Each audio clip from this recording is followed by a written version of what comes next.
Nou is dan het woord aan een van ons ouderen. Ik zou willen zeggen, en een oudere van jaren, maar een jongere van hart gebleven, dan wij altijd geweest zijn. Er is er maar ene in ons gans gezelschap, die 50 jaar lid van Jokers is geweest.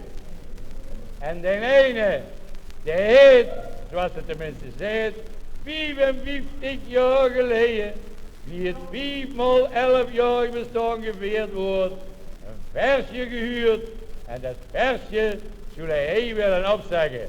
En ik zal daarom als een Ire ceremoniemeester Pierre Hendricks, meer bekend als de Gids, willen vragen om dat versje even ons te komen declameren. Pierre, kom op!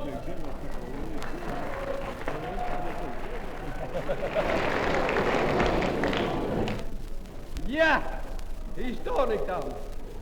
Een proper oud net mannetje. Dames en heren, het is een liedje, dat is gemaakt door een oprichter, geen een aanbreker. Het is gemaakt in het jaar 1898.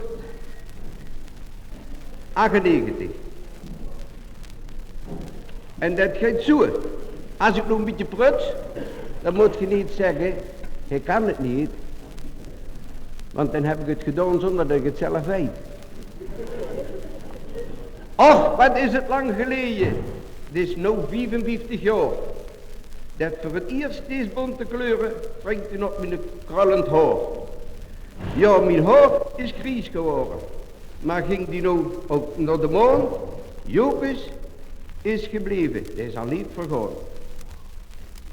Och, wat heb ik zien ontroeren. Zijn verjagen, minnige vors. En zijn land door vriend en vijand zien verdelen als een worst.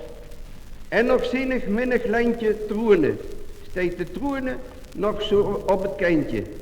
Maar gewoon die ook naar de maan, Jopus troen, dat is al nooit vergaan.